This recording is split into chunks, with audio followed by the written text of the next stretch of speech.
Kalpana's kitchen. இன்றைக்கி நம்ம வீட்டு கிச்சனில் ஸ்வீட் ரெசிபி நம்ம பார்க்கலாங்க. அது என்னென்னா எல்லாத்துக்கும் பிடிச்ச சக்கரை பொங்கலுங்க. இது எல்லோரும் நார்மலாக செய்வாங்க.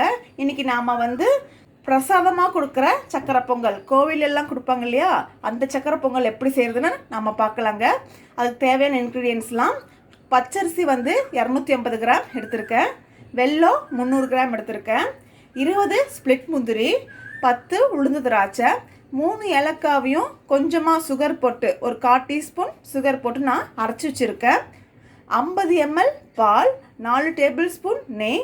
இதுதான் கோயிலுக்கு சக்கரை பொங்கலுக்கான சீக்ரெட் இன்க்ரீடியன்ட்ஸ், பச்சை கற்பூரங்க.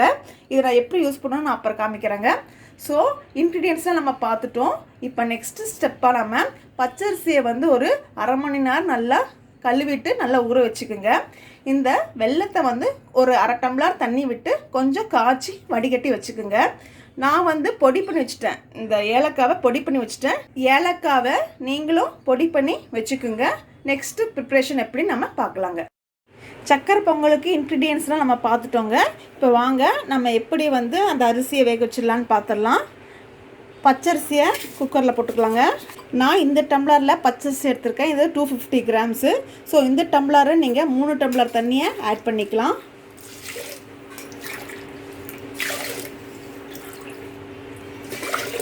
ஆட் பண்ணிவிட்டு 50 ml பாலையும் ஆட் பண்ணிடலாம். 4 டேபிள் ஸ்பூன் நெய்யில் 1 டேபிள் ஸ்பூன் நம்ம இப்போ ஆட் பண்ணிடுறோங்க. இதை நல்லா மிக்ஸ் பண்ணிவிட்டு அடுப்பில் வச்சுங்க. 5 விசில் விட்டப்புறம் நம்ம பார்க்கலாங்க. ஹையில் வச்சு நீங்கள் 5 விசில் விட்டுருங்க. 5 விசில் வந்தப்புறம் நம்ம எப்படின்னு பார்க்கலாங்க. பாருங்கள், நம்ம பாகெல்லாம் கரைச்சி வச்சுட்டோம். இப்போது நான் 5 விசில் ஹையில் வச்சு 5 விசில் வெட்டு இறக்கிட்டேங்க. இப்போ ஓப்பன் பண்ணி பார்க்கலாம். இந்த மாதிரி குண்டு கரண்டி எடுத்துகிட்டு நல்லா மசிச்சுக்குங்க. சப்போஸ் எனக்கு பாருங்கள் சாதம் கரெக்டாக இருக்குது, உங்களுக்கு இந்த மாதிரி மசிய முடியலன்னா நீங்கள் இன்னும் கொஞ்சம் 1/4 டம்ளர் பால் நீங்கள் சேர்த்திக்கலாம். சக்கரை பொங்கலுக்கெல்லாம் அரிசி நல்லா மசிச்சாதான் சூப்பராக இருக்குங்க, கொல கொலன்னு நல்லா இருக்கும். பிசைஞ்சிட்டுங்க இந்த மாதிரி நாம் எடுத்து வச்ச வெல்லம், வடிகட்டி வச்ச வெல்லத்தை ஆட் பண்ணிக்கலாம்.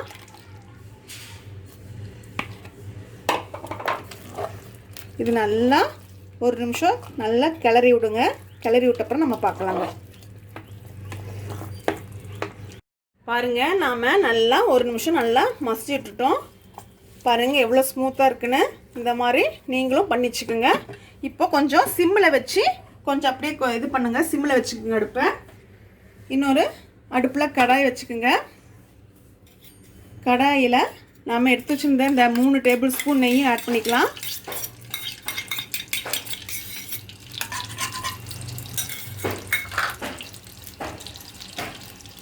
எடுத்து வச்சுருந்த திராட்சை பழம் ஆட் பண்ணிக்கலாம். இது நல்லா அந்த பலூன் மாதிரி வர முடியும், நம்ம இதை ப்ரிப்பேர் பண்ணிக்கலாங்க. பாருங்கள், நம்மளுக்கு நல்லா பலூன் மாதிரி வந்திருக்கு. இப்போது அடுப்பில் சிம்மில் வச்சுட்டு இதை எடுத்து அப்படியே இந்த திராட்சை மட்டும் போட்டுருங்க.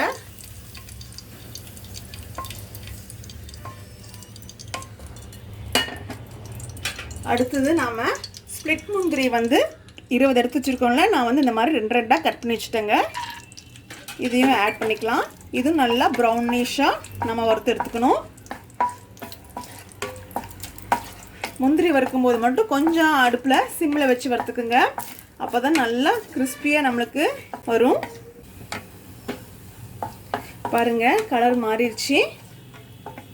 அடுப்பில் சிம்மில் வச்சுட்டு இதுவும் நம்ம ஊற்றிடலாம். இதை இந்த நெய்யோடு அப்படியே ஊற்றிடலாங்க.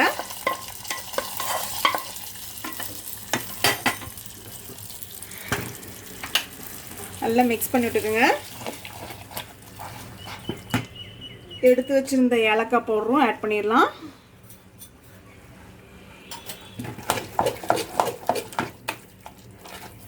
இப்போ நம்ம ஃபைனலாக எடுத்து வச்சுருந்த சீக்ரெட் இன்க்ரீடியன்ட்ஸ் ஆட் பண்ண போகிறோம்.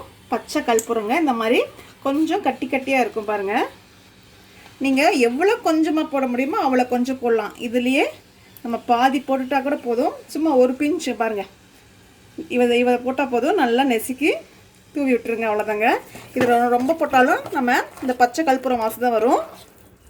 இதுதான் வந்து கோயிலெல்லாம் ஆட் பண்ணுறாங்க. இது அப்படியே ஒரு 2 மினிட்ஸில் சிம்மில் வச்சு அப்படியே வேகட்டுங்க. வெந்தப்புறம் பார்க்கலாங்க. பாருங்க 2 நிமிஷம் ஆயிடுச்சு. சூப்பராக வெந்துருச்சிங்க. எங்கள் பசங்களுக்கெல்லாம் நெய் ரொம்ப பிடிக்குங்க. ஸோ அதனால் நான் வந்து இன்னும் ஒரு 2 டேபிள் ஸ்பூன் நெய் ஆட் பண்ணிக்கிறேங்க.